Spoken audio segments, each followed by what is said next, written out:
At 1:47 in the morning, I was driving alone on an empty road when a black car started flashing its lights behind me. At first, I thought the driver wanted to pass. Then I noticed something strange. Every time I slowed down, the car slowed down too. When I sped up, it stayed right behind me. A few minutes later, I received a text from an unknown number. It said, "Do not stop the car." This happened 2 years ago, when I was 19.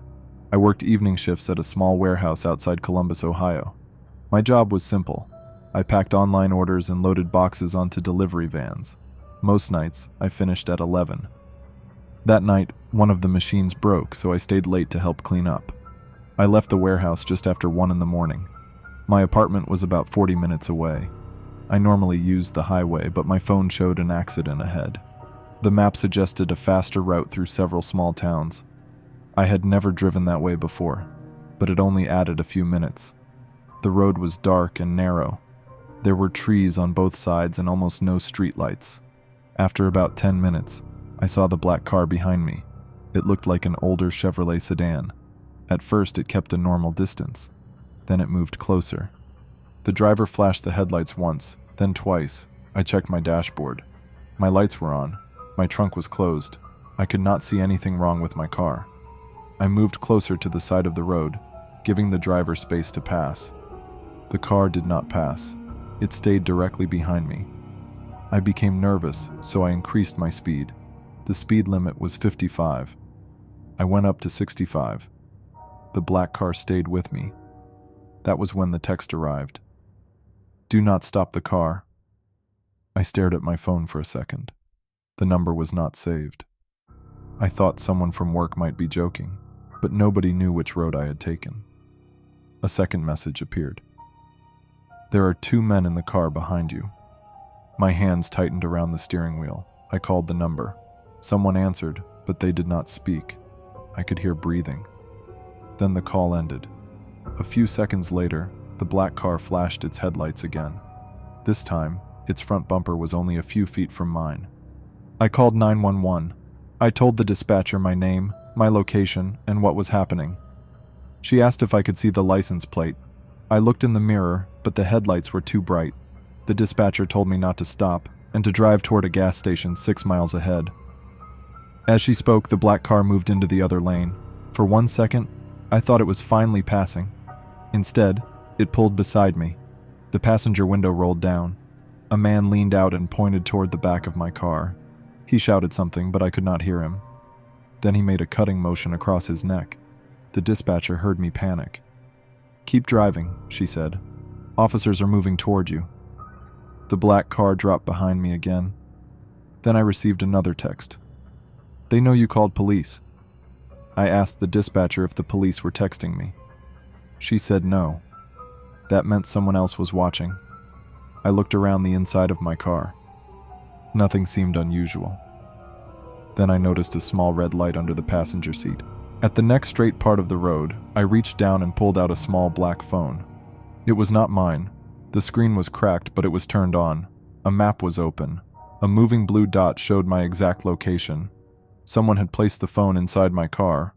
I told the dispatcher. She asked if anyone had access to my vehicle that night. Then I remembered something. During my shift, a coworker named Darren asked to borrow my keys. He said another car was blocking mine and needed to be moved. Darren had worked at the warehouse for only 3 weeks. He was quiet, but he always asked strange questions. Where did I live? Did I drive home alone? Did I carry cash? At the time, I thought he was just trying to make conversation. Now I understood. The phone under my seat was tracking me, but I still did not understand why. Then the black car hit the back of mine. The impact pushed me forward. I almost lost control. The dispatcher shouted for me to keep the car straight. Ahead, I finally saw the lights of the gas station, but the station was closed. All the lights were off. A white van was parked beside the building. Its side door was open. The dispatcher suddenly told me not to enter the parking lot. Police had checked the station's security cameras. 3 men were waiting near the van. The gas station was part of the plan. The men in the black car were not trying to force me off the road. They were guiding me toward the van. I drove past the entrance. The black car accelerated and tried to block the road. I turned onto a dirt access lane beside a cornfield. My car bounced hard, but I kept driving. A few seconds later, police lights appeared behind the black car.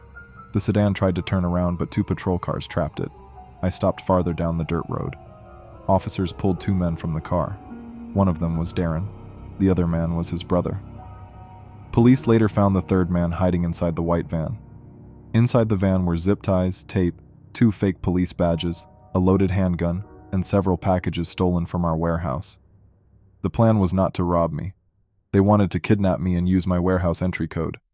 Darren believed I could help them enter the building without setting off the alarm. But there was still one question. Who had sent the warning texts? Its side door was open. Police traced the messages to another warehouse worker named Luis.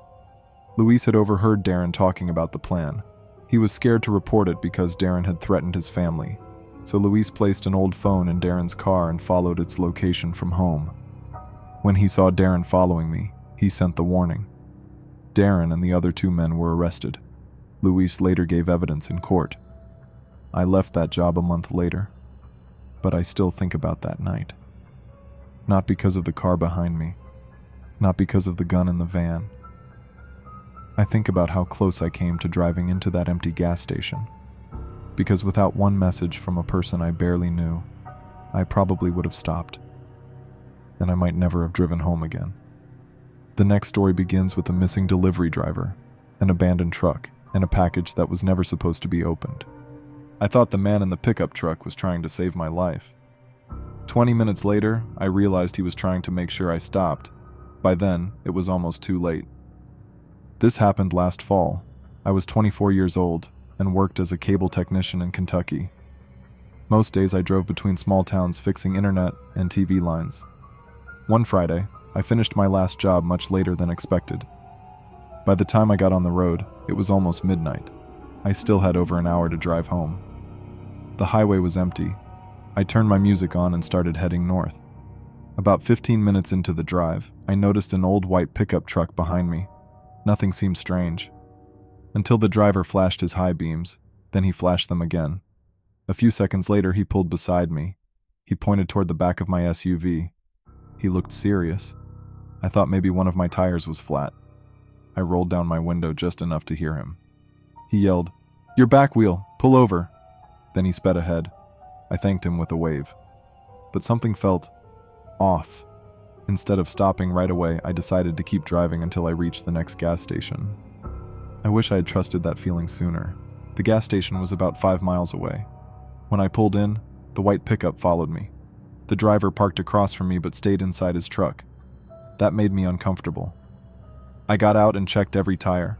They all looked perfect. No flat tire, no loose wheel, nothing.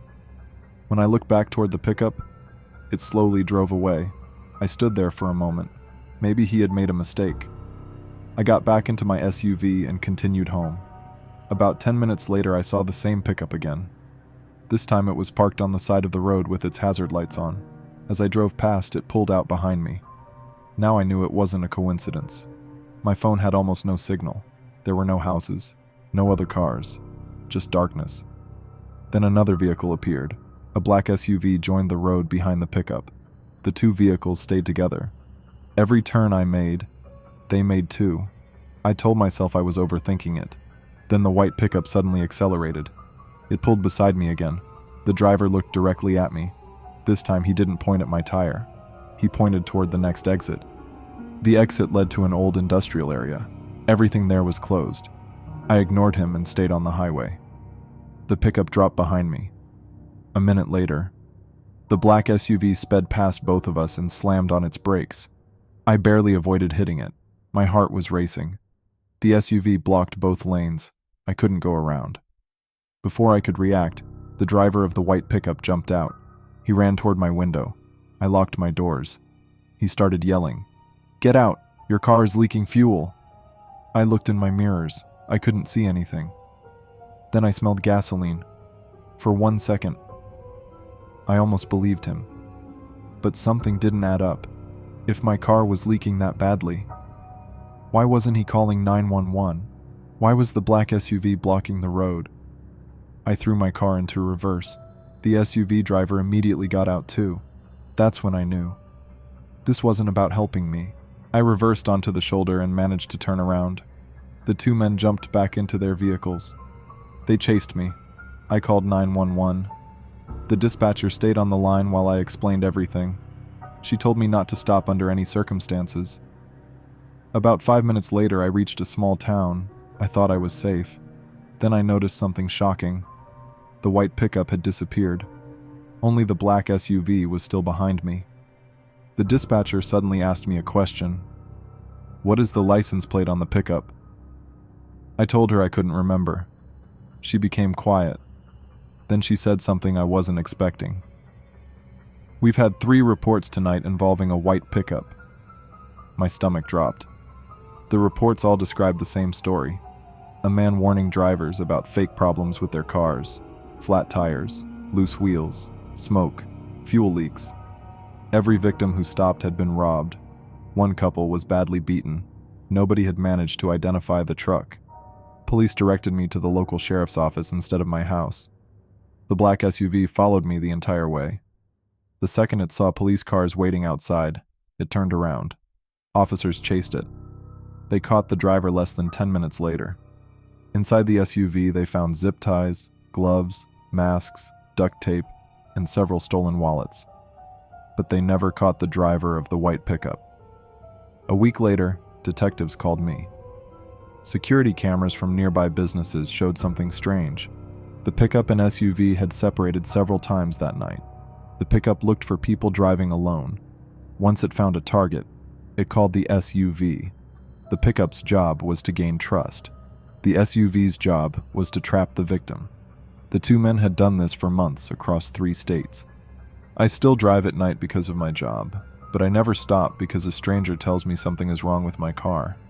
If someone really believes your vehicle is dangerous, they can call the police. They don't need to block the road. They don't need you to pull into a dark parking lot.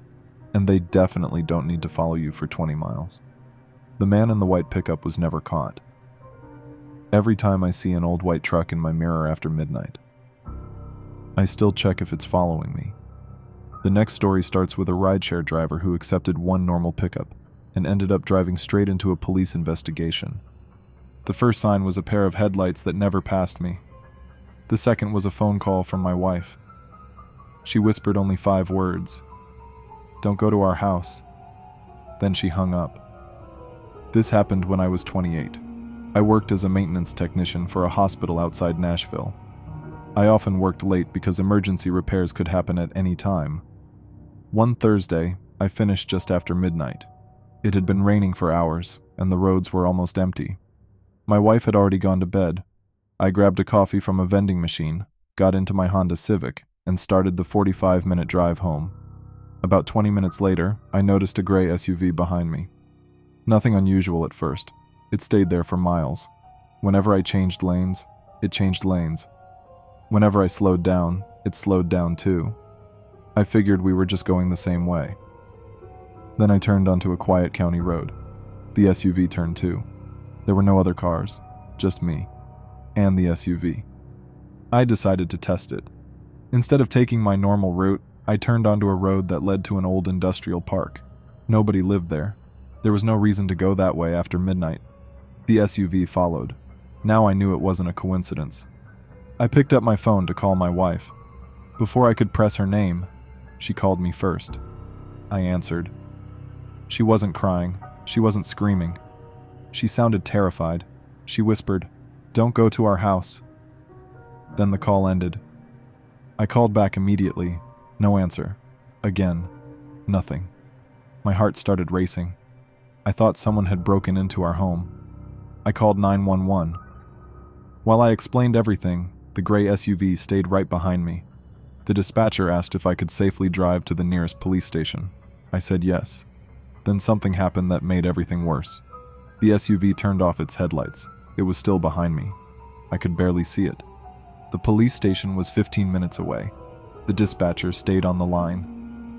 About halfway there, another vehicle joined the road. A dark blue sedan. It pulled in front of me. Now I had one car in front, one behind. Neither vehicle let me pass. I kept a safe distance.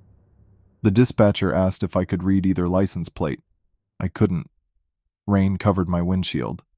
Then the sedan suddenly slowed to almost 20 miles an hour. The SUV behind me moved closer. I realized they were trying to trap me between them. The dispatcher told me to stay calm. She said officers were coming from both directions.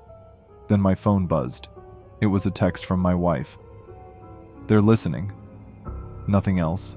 No explanation. A few minutes later, I finally reached a well-lit intersection. The sedan ran the red light. The SUV followed. I kept driving straight toward the police station. The SUV stayed behind me. Then, without warning, it turned into a shopping center and disappeared. I pulled into the police station parking lot. Officers surrounded my car. The first thing I asked was, "Can someone check on my wife?" They already had. An officer looked confused. "Your wife isn't home." I stared at him. "What do you mean?" He said patrol officers had arrived at my house 5 minutes earlier. Nobody was there. No signs of forced entry. No car in the driveway. I felt sick. If she wasn't home, who had called me? Detectives checked my phone records. The call had come from my wife's real number, but she had never made it. Earlier that night, she had stopped at a grocery store after work. While she was shopping, someone quietly stole her phone from her purse. Security cameras later showed a man taking it. Police believed the group had been watching both of us for days. They knew where we lived. They knew where I worked. Their original plan was simple: follow me home, break in while I was opening the garage, force us inside together. But when they realized I noticed the SUV, they changed the plan. The man who stole my wife's phone used it to call me. He knew hearing her voice on the caller ID would make me panic. He hoped I would rush home without thinking. Instead, the fake warning made me suspicious enough to call the police. The criminals accidentally ruined their own plan. Police arrested 2 men the next morning after tracing the stolen phone to a motel. Inside their room, officers found stolen phones, fake license plates, burglary tools, maps of several neighborhoods, and handwritten notes with people's work schedules. My name was on one of those pages. The first sign was a pair of headlights that never passed me. The second was a phone call from my wife. She whispered only 5 words, "Don't go to our house." Then she hung up.